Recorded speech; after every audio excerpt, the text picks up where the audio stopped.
वो इस जन सैलाब को देखकर समझ सकते हैं। विपरीत मौसम में भी ये माहौल, विपरीत परिस्थितियों में भी ये माहौल, यही अपने आप में विजय का संदेश दे रहा है। उत्तराखंड के लोग ये बात जानते हैं कि भाजपा सरकार ही इस दशक को उत्तराखंड का उज्जवल दशक बना सकती है। इसलिए एक बार फिर डबल इंजन की सरकार उत्तराखंड में आना तय है। साथियों, भाजपा का संकल्प है, जितनी ऊंचाई हमारे पहाड़ों की है, उतनी ही ऊंचाई तक हमें उत्तराखंड के विकास को, उत्तराखंड की समृद्धि को भी लेके जाना है। पिछले 5 साल में डबल इंजन की सरकार पूरी ईमानदारी से, पूरी ताकत से, पूरे समर्पण भाव से, एक ही निष्ठा से आपकी सेवा में लगी हुई है। अब उत्तराखंड विकास के शिखर की तरफ बढ़ चला है। उत्तराखंड को एक नई पहचान मिल रही है। भारतीय जनता पार्टी ने भी अपना जो संकल्प पत्र जारी किया है, वो भी विकास की नई ऊर्जा से भरा हुआ है। साथियों, विकास तभी होता है जब बिना भेदभाव के काम किया जाए।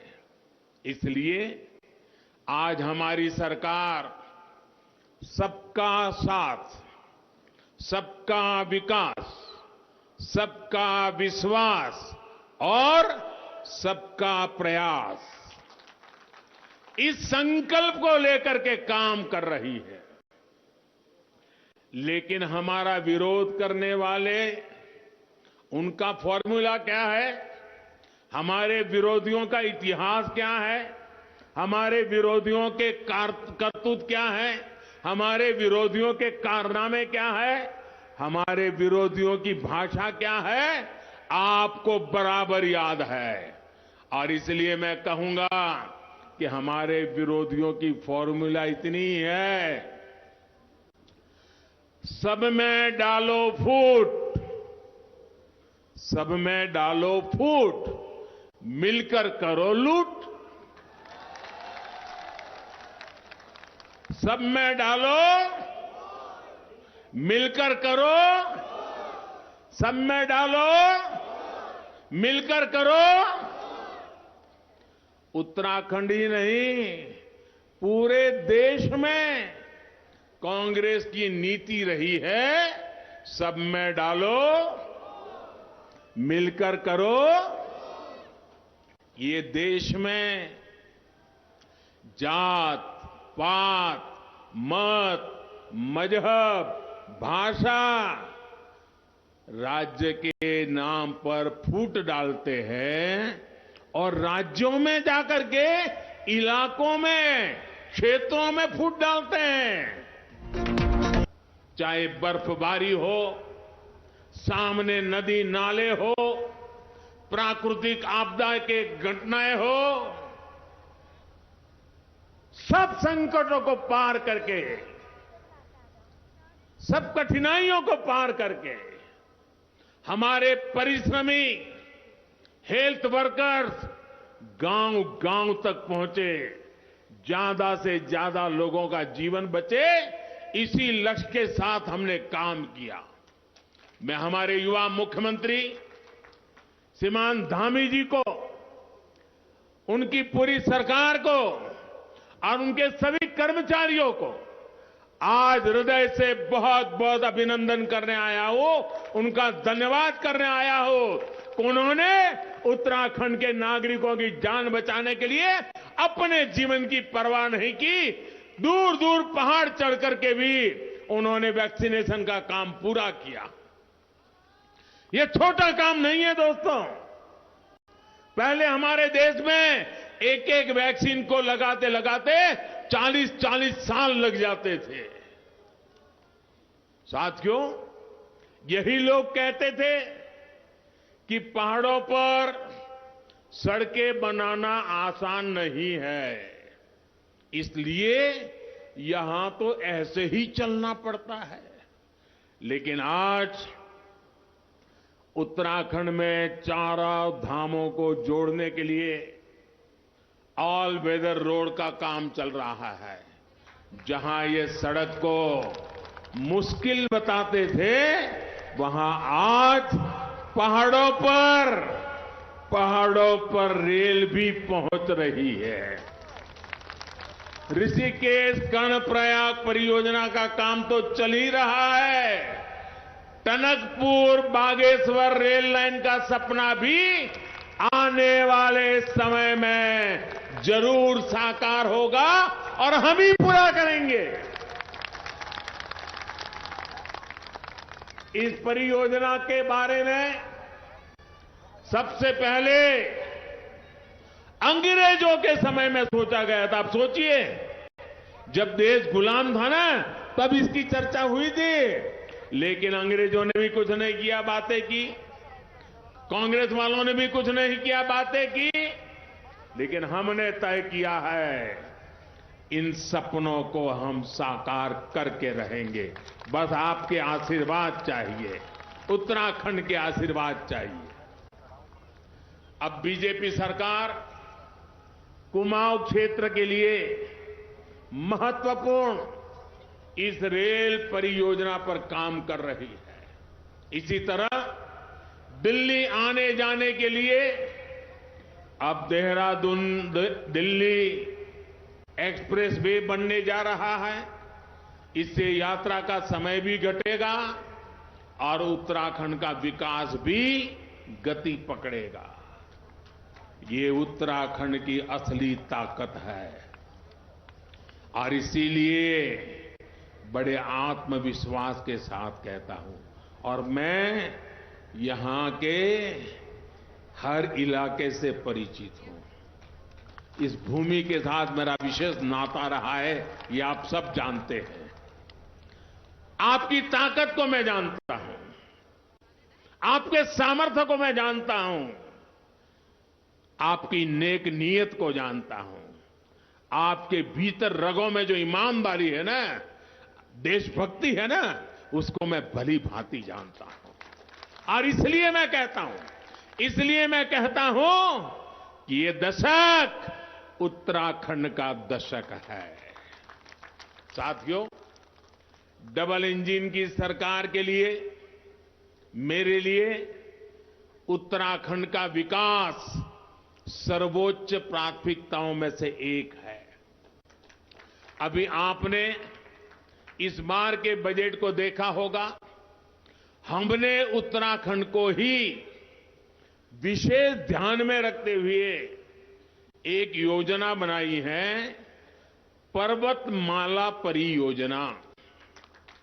हिंदुस्तान में पहली बार पर्वतमाला परियोजना की कल्पना आई है किसी को, और योजना बनकर के आज आपके सामने आया है। वरना उनको तो लगता था भाई पहाड़ों के वोट कहां होते, एक आध दो एमपी होते हैं, छोड़ो यार क्या जरूरत है। यही किया उन्होंने। हम कितने एमपी हैं, कितने एमपी नहीं है, इसके आधार पर नहीं चलते हैं। हमें तो एक नागरिक भी होगा ना, उसकी भी चिंता करना, इसको हम हमारा कर्तव्य बनाते हैं।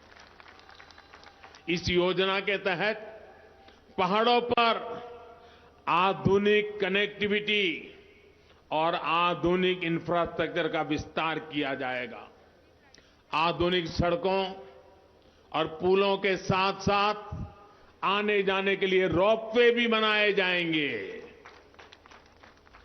इसका लाभ उत्तराखंड के स्थानीय लोगों को तो होगा ही, साथ ही इससे देश की सुरक्षा में डटे सेना के हमारे जवानों को भी सुविधा बढ़ेगी।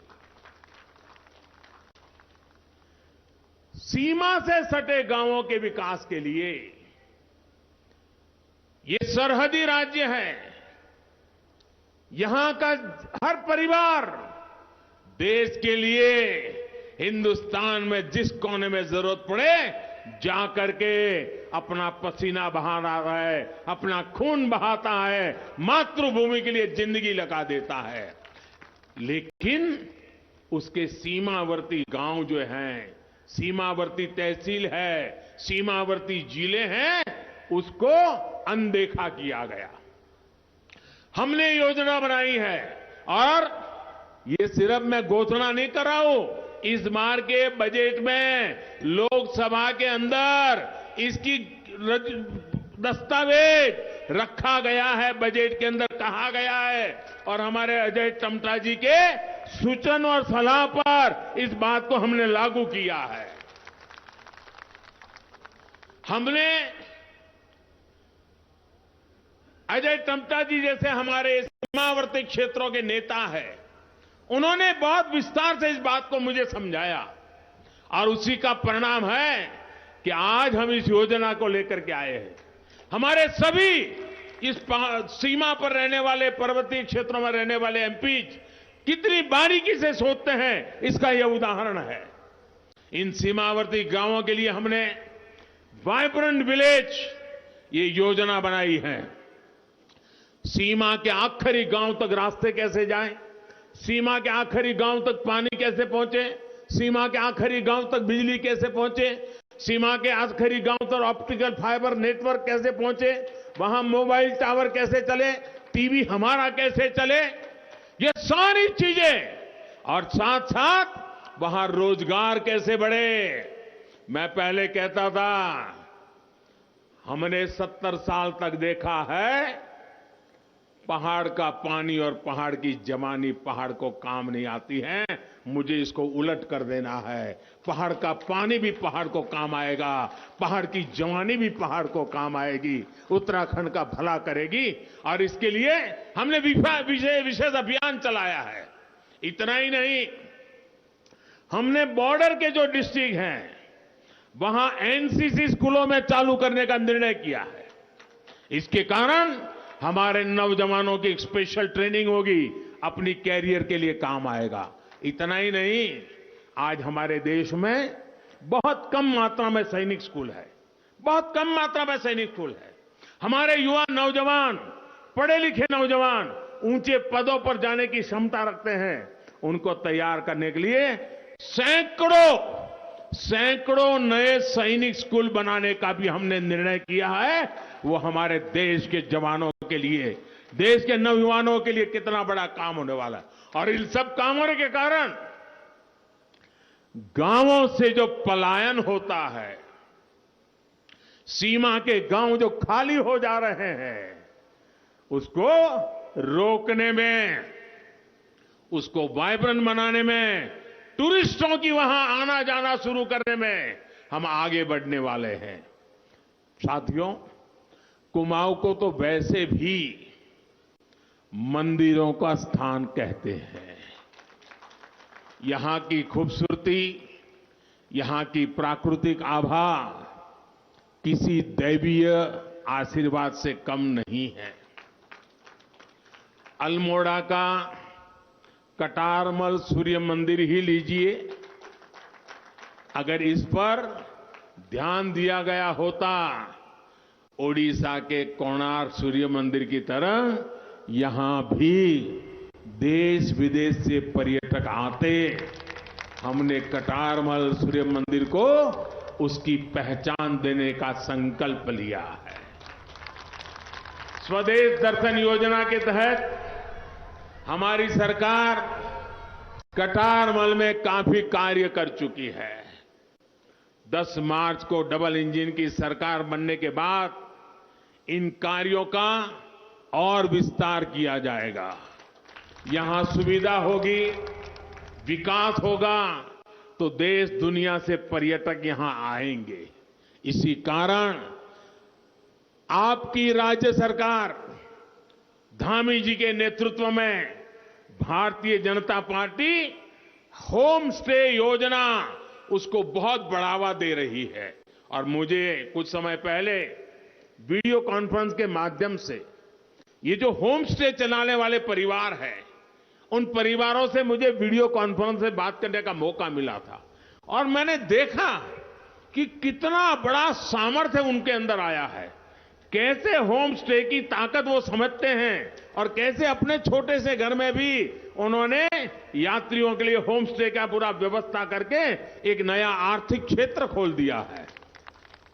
होम स्टे पर्यटन और रोजगार के क्षेत्र में एक बहुत बड़ा उभरता हुआ व्यवसाय है और ये होम स्टे में सबसे ज्यादा सम्मान, सबसे ज्यादा कौशल्य हमारी माताओं बहनों का लगने वाला है। आप कल्पना कर सकते हैं, हमारी माताएं बहनें पहाड़ों में बहुत काम करती, पहाड़ों में माताएं बहनें जो काम करती हैं ना, वो शहर की महिलाओं को पता भी नहीं है कितनी मेहनत करती हमारी माताएं बहनें। 10 मार्च के बाद धामी जी की सरकार यहां के पर्यटन को बढ़ाने के लिए और तेजी से काम करेगी। कुमाऊं महान खोजकर्ता पंडित नैन सिंह और पंडित किशन सिंह की धरती है। उनकी विरासत को भी पूरे सम्मान के साथ आगे बढ़ाया जाएगा। साथियों, उत्तराखंड के लिए एक तरह से इस चुनाव का एक और महत्व है। आपको तय करना है, इतने सालों तक उत्तराखंड के नौजवानों में यही चर्चा होती थी, जाए तो कहां जाए, किस राज्य में जाएंगे तो वहां ठीक से बस पाएंगे, किस जगह पे जाएंगे तो कहीं रोजी रोटी मिल जाएगी। यानी 70 साल तक पुरानी सरकारों के जमाने में जब उत्तर प्रदेश का हिस्सा थे तब भी, अलग उत्तराखंड बना तब भी पलायन यही एक मुख्य मुद्दा रहा। पलायन पलायन पलायन। ये चुनाव पलायन को पलटने वाला, पर्यटन को बढ़ाने वाला चुनाव है जी। आपको तय करना है कि इस चुनाव में पर्यटन को बढ़ावा देने वाले लोग चाहिए कि पलायन को बढ़ावा देने वाले लोग चाहिए। उत्तर प्रदेश के लोग कहेंगे अब पलायन बंद होना चाहिए, पर्यटन होना चाहिए। अब जाएंगे नहीं, लोगों को बुलाएंगे, यहां का हमारा प्रकृति का दर्शन कराएंगे। एक तरफ पुष्कर सिंह धामी जी के युवा नेतृत्व वाली सरकार है जो पर्यटन, प्रगति, प्रकृति और रोजगार के लिए काम कर रही है। दूसरी ओर वो पुरानी मानसिकता है जिसने दशकों तक उत्तराखंड में पलायन के हालात पैदा किए। यहां पर्यावरण को नुकसान पहुंचता रहा, वो लोग पहाड़ों के संसाधनों का शोषण करते रहे, यहां गरीबों के पास रहने के लिए घर नहीं थे, पीने को पानी नहीं था, इलाज की सुविधा नहीं थी। मैं यहां आता था तो देखता था कि माता बहनों को सर पर बंठों में कितनी कितनी दूर पानी लाने जाना पड़ता था। मैं सही बोल रहा हूं ना माताएं? मैं सही बोल रहा हूं ना?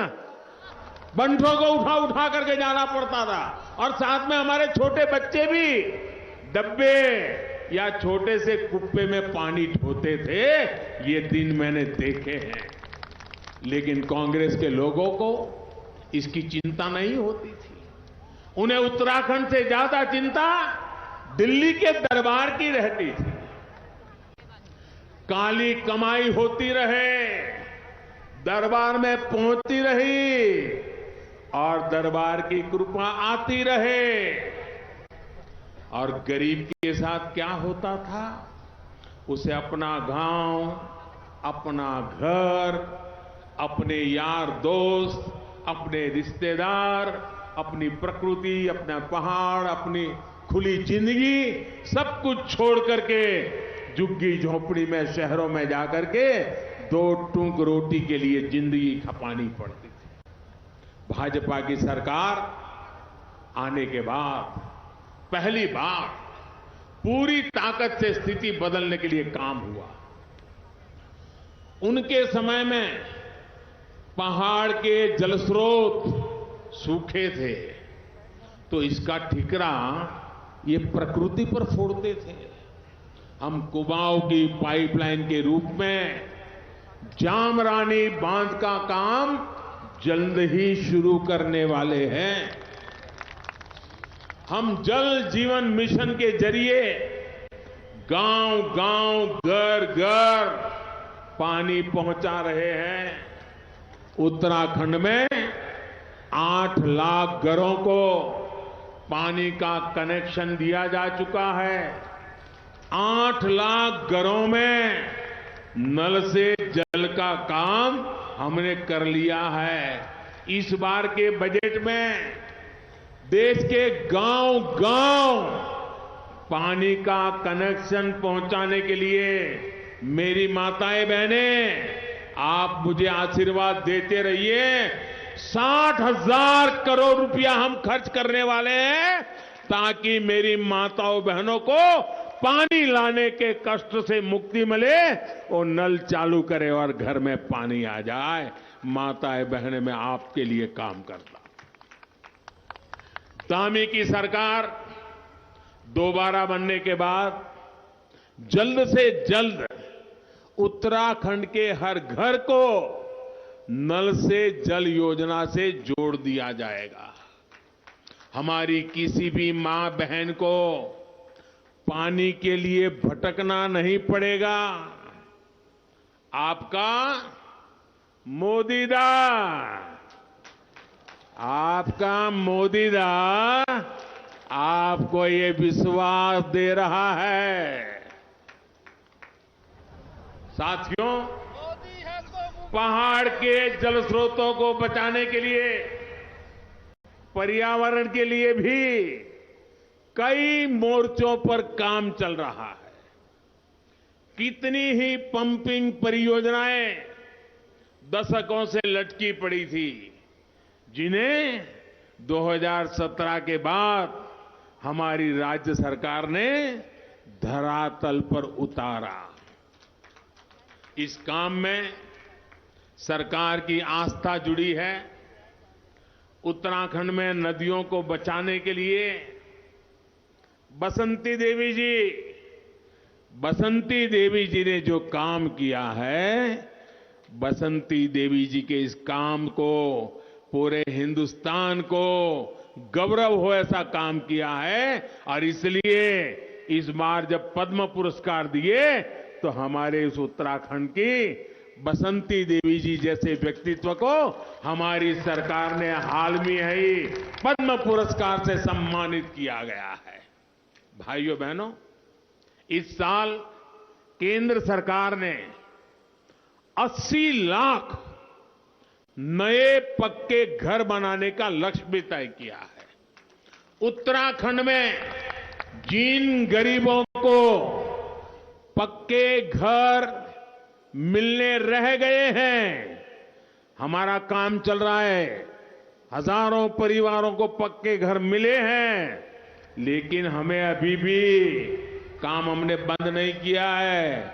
खोज करके जिसको भी अभी पक्का घर नहीं मिला है, मुझे उसको भी पक्का घर देना है।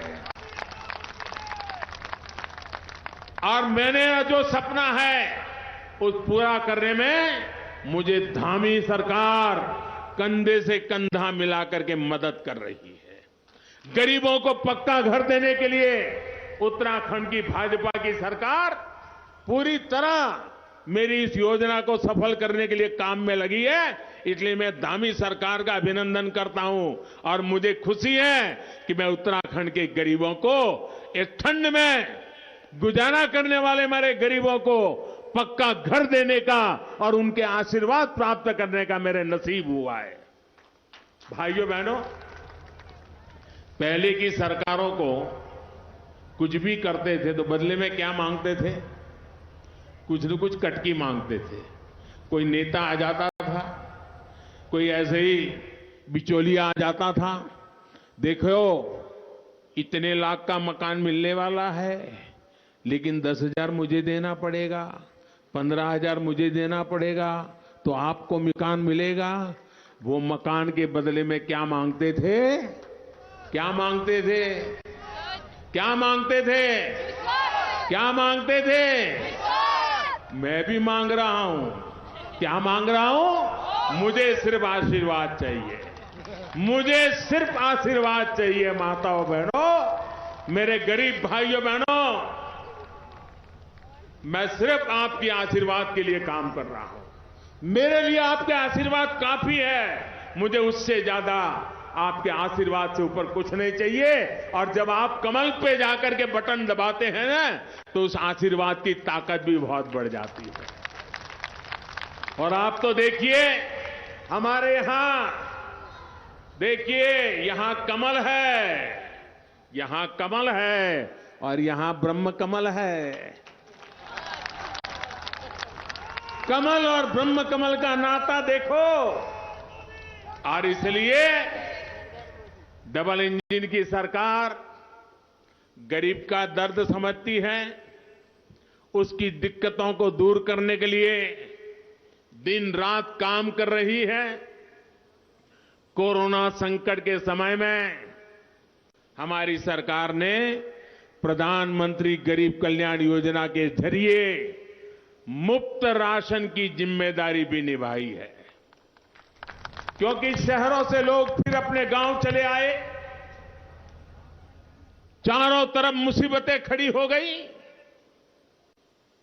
और मैं भले दिल्ली में बैठा था, लेकिन मेरा दिल इसी बात को पुकारता था कि इतने बड़ा कोरोना भले आया, 100 साल में ऐसी बीमारी नहीं आई, पूरी दुनिया में ऐसी बीमारी नहीं आई, लोगों की जिंदगी